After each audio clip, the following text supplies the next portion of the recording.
நீக்கம் குறித்து அவர் சொன்ன கருத்து கட்சிக்கு எதிராக அல்லது தலைமைக்கு எதிராகத்தான் இருந்தது. அதாவது அந்த விளக்கம் அவருடைய பார்வையில் சரியாக இருந்தாலும் கூட ஒரு கட்சியின் நடைமுறைக்கு ஏற்புடையதாக இல்லை. அதாவது ஒரு சிஸ்டத்துக்குள்ளே நம்ம வருகிற போது அந்த சிஸ்டத்துக்கு அக்கஷ்டமாகுது. உள்ள இணைந்து வேலை செய்வதற்கு அவருக்கு நமக்கு எல்லாம் தெரியும் என்றாலும் கூட, நாம் பேசுவது சரிதான் என்றாலும் கூட, நாம் மக்களுக்காகத்தான் பேசுகிறோம் என்றாலும் கூட, கட்சி ஒரு கட்டுப்பாட்டை விதிக்கிறது.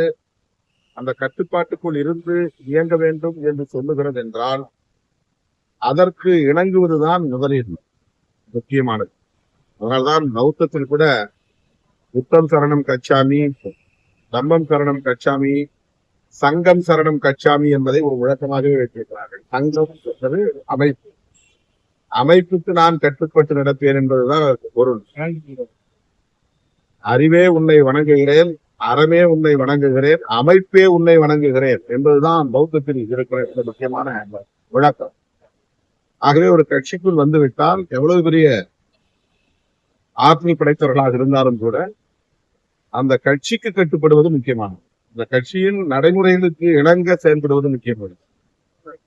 அவருடைய கோரிக்கைகள் நியாயமானதாக இருக்கலாம், அவருடைய குரல் நியாயமானதாக இருக்கலாம், அவருடைய பார்வையிலே அது சரியானதாக இருக்கலாம். ஆனால் அந்த குரல் கட்சியின் வழியாக ஒலிக்க வேண்டும், கட்சியின் நலன்களுக்கு இணங்கி அது செயல்பட வேண்டும். அதுதான் முக்கியமானது. அதை அவரிடத்திலே பல முறை நாம் சுட்டிக்காட்டி இருக்கிறோம். அவர் இந்த முடிவை எடுத்திருப்பது அவருக்கு சரி என்ற அடிப்படையில் தான் மேற்கொண்டிருக்கிறார். அவரை கட்சியிலிருந்து நீக்க வேண்டும் என்பதோ அல்லது கட்சியிலிருந்து அவர் வெளியேற வேண்டும் என்பதோ நம்முடைய நோக்கத்தில்லை. கட்சியின் நடைமுறைகளுக்கு கட்டுப்பட்டு அவர் இயங்க வேண்டும் என்பதுதான் அந்த இடைநீக்கம் நடவடிக்கையின் நோக்கமாகும். அவர் கட்சிக்கு வழக்கு 3 வருஷமா பழக்கம். 2021 சட்டமன்ற தேர்தல் அவரோடு பழக்கம். அவர் வருகிறார், கட்சியில் இணைந்து ஓராண்டு வருகிறார். பல்வேறு தகவல்களை விடுதலை சிறுத்தைகள் துணை பொதுச்செயலாளர் தகவலை சொல்கிறார், பல்வேறு தகவலை கருத்துக்களை சொல்கிறார். இந்த விசிக ஒரு தளமா அவர் பயன்படுத்துகிறார். நீங்க நினைக்கிறீங்க? அப்படிதான்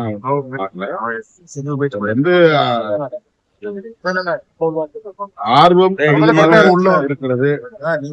உடனே எதையும் சாதிக்க வேண்டும் என்று சொல்லிக்கிறார். ஆனால் ஒரு கட்சிக்குள்ளே வந்த பிறகு அவர் என்ன நினைத்தாலும் தலைமையிடம் சொல்லி அல்லது தலைமையின் வாயிலாக கட்சியாக அது வெளிப்பட வேண்டும், கட்சியின் மூலம் வெளிப்பட. கட்சி எடுக்கிற முடிவு தனிநபராக இருக்கிற தலைவர் முடிவல்ல. கட்சி என்றால் அதுக்குள்ள அனைத்து நிர்வாகிகளும் பொறுப்பாளர்களும் அடக்கம். அதற்கு ஒவ்வொரு முறையும் நாம் மாநில அளவிலே மாவட்ட செயலாளர்களை கூட்டி பேச முடியாது. அதற்காகத்தான் ஒரு உயர்நிலை குழு என்ற அமைப்பை வைக்கும். ஆகவே ஒரு முக்கியமான அரசியல் முடிவுகளை நாம் எடுக்க முயல்கிற போது உயர்நிலை குழுவிலே கலந்து ஆய்வு செய்வது என்பது நடைமுறையாக இருக்கிறது. ஆனால் அவர் அதை இன்னும் உள்வாங்கிக் கொள்ளவில்லை. ஒரு அமைப்பு, அந்த அமைப்பின் நடைமுறை ஆகியவற்றை உள்வாங்கிக் கொள்வது முக்கியமானது. இப்போ இது குறித்த விஷயம் அவர் முதலே பேசும்போது நீங்க அதுக்கு இந்த பிரச்சனை மாற வேண்டியது அவசியம். இது இல்லாம நான் ஒவ்வொரு இன்ச் பை இன்ச்சா சொல்ல முடியாது. அதெல்லாம் நான் எங்களுக்குள்ள கட்சிக்குள்ள ஒருத்தர் இருக்கும்போது என்னென்ன பேசணுமோ எங்க எப்ப பேசணுமோ அதெல்லாம் பேசியிருக்கோம். அந்த கருத்துக்களை பகிர்ந்துருக்கோம். அது நம்ம ஒவ்வொரு வாரியா டேட் வாரியா சொல்ல முடியுமா?